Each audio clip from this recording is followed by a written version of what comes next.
Coba deh sekarang kalian buka FYP TikTok kalian atau buka beranda Instagram kalian dan lihat ada berapa banyak konten atau komentar yang menunjukkan kata-kata seperti ini. Nah, istilah-istilah itu dipakai loh sama jutaan orang dan itu viral. Bahkan dijadikan konten lucu-lucuan oleh beberapa pihak. Tapi pernah nggak sih kita berhenti sebentar dan mikir kira-kira apa ya arti kata-kata tersebut?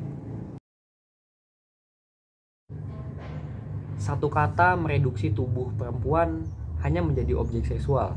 Kata lainnya melebeli laki-laki sementara dari isi dompetnya. Tanpa sadar, kita sedang menormalisasi pelecehan seksual dan perang gender lewat bahasa gaul. Hari ini, kita akan bedah kenapa istilah-istilah ini bukan hanya sekedar kata, tapi juga racun bagi norma masyarakat kita. Sebelum mulai, perkenalkan saya, Muhammad Rafa, dari Prodi Perencanaan Wilayah dan Kota kelas C, angkatan 2025. Sebelum kita lanjut ke pembahasan yang lebih serius, di bagian ini kita akan membahas terlebih dahulu tentang definisi dari kedua kata tersebut. Tapi, sebagai peringatan, di bagian ini mungkin akan terasa sedikit tidak nyaman. Tapi, apapun yang dibahas di bagian ini adalah dalam konteks kebahasaan dan dalam konteks untuk kita mengetahui konteks apa yang akan kita bahas tentang kedua kata ini. Yang pertama ada kata ini. Istilah ini adalah singkatan vulgar yang mengomentari fisik perempuan secara spesifik di bagian sini. Dulu, mengomentari tubuh orang lain di depan umum itu dianggap kurang ajar. Tapi sekarang banyak sekali ditemukan di sosial media, di kolom komentar, atau bahkan dijadikan konten gitu oleh orang-orang yang merendahkan dirinya sendiri. Di kolom komentar sering sekali ditemukan, baik itu di konten yang bahkan tidak ada kaitannya sama sekali untuk dijadikan sebuah objektifikasi. Hal ini menjadi masalah karena ini adalah sebuah bentuk objektifikasi seksual terhadap perempuan. Perempuan tidak lagi dilihat sebagai manusia yang punya pikiran, yang merdeka, tapi hanya dilihat bagaimana fisiknya saja. Dan parahnya, ini dianggap pujian oleh sebagian pelaku dan bahkan mereka dengan bangga mengetik dan mengirim komentar tersebut di sosial media. Lalu ada kata ini, label untuk laki-laki yang biasanya dianggap tidak punya modal finansial yang cukup dalam hubungan atau bisa kita bilang belum cukup mapan. Sekilas ini menjadi sebuah kritik sosial di masyarakat.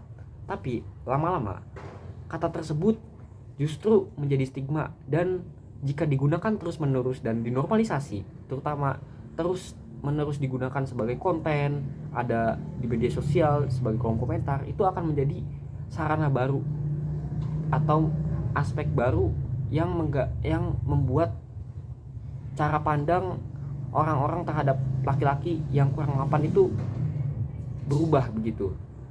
Nah, masalahnya lagi ini adalah menciptakan transactional relationship. Nilai seorang laki-laki jadi hanya diukur dari uang saja dan melanggengkan stereotip bahwa laki-laki harus menjadi penyedia tunggal sementara perempuan harus dibeli. Nah, kata tersebut justru menjadi masalah bagi kedua pihak, kedua gender, baik laki-laki maupun perempuan. Nah, kan tadi udah dibahas juga tentang definisinya.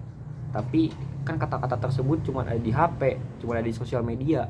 Atau kalau misalkan di real life itu kan cuma di tongkrongan doang. Terus bahayanya di mana? Nah, ini deh. Untuk normalisasi kekerasan seksual dalam dunia cyber, Komnas HAM ini, Komnas Perempuan ini mempunyai datanya. Laporan dari Komnas Perempuan mencatatkan lonjakan kasus kekerasan cyber setiap tahunnya, termasuk penggunaan istilah ini dalam kategori malicious distribution atau pelecehan verbal.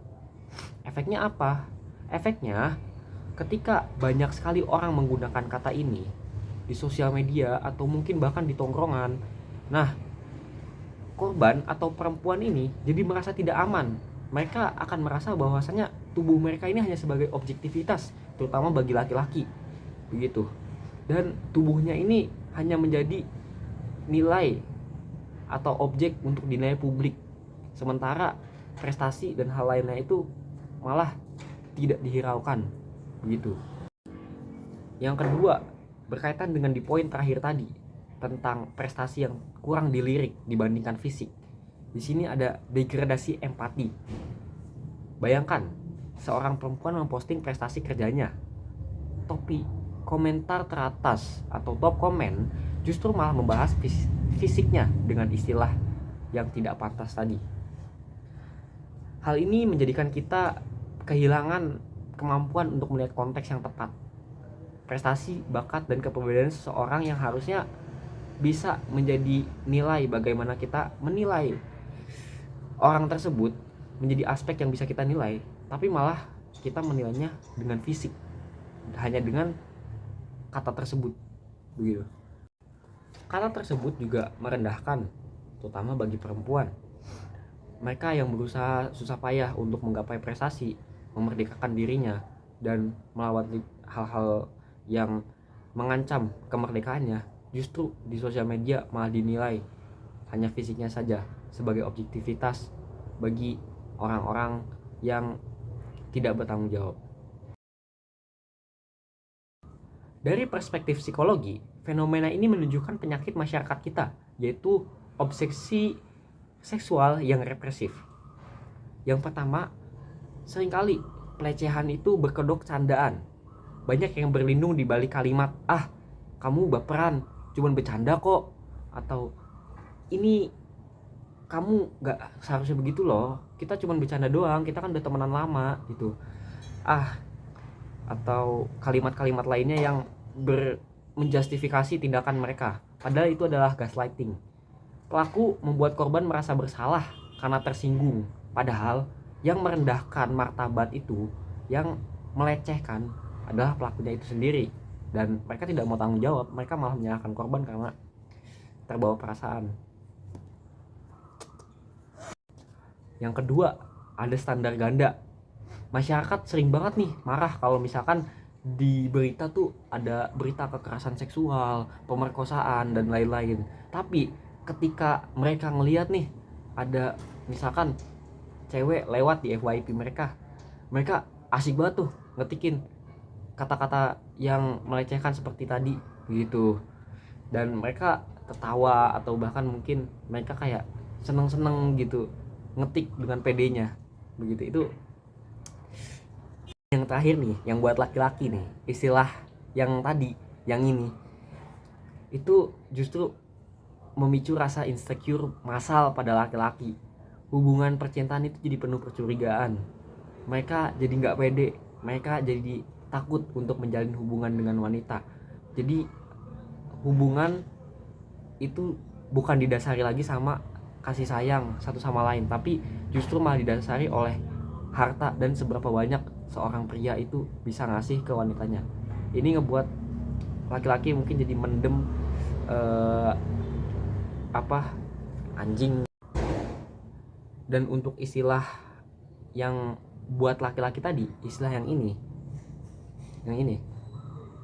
itu malah memicu rasa insecure massal pada laki-laki.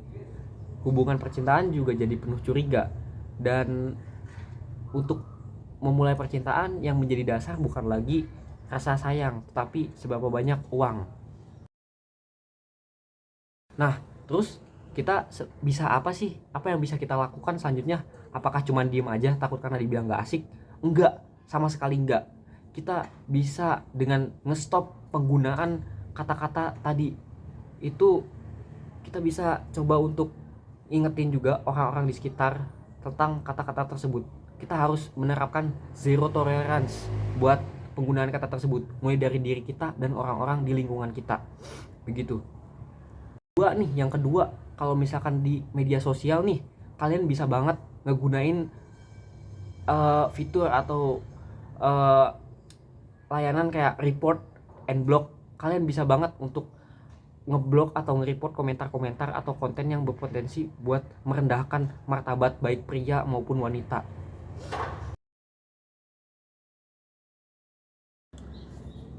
Nah, jadi untuk kesimpulannya, menjadi keren itu bukan dengan merendahkan orang lain atau merendahkan suatu gender, menjadi kritis itu bukan dengan menghina ekonomi orang lain atau mengedepankan atau menonjolkan fisik, tapi malah berpotensi untuk melecehkan orang lain begitu. Mulai sekarang yuk kita bersama-sama bersihkan timeline kita. Kalau kalian setuju bahwa istilah seperti ini itu dihilangkan, dihentikan, tulis stop pelecehan verbal di kolom komentar. Sampai bertemu lagi, saya Muhammad Rafa Faras Abertian, sampai jumpa.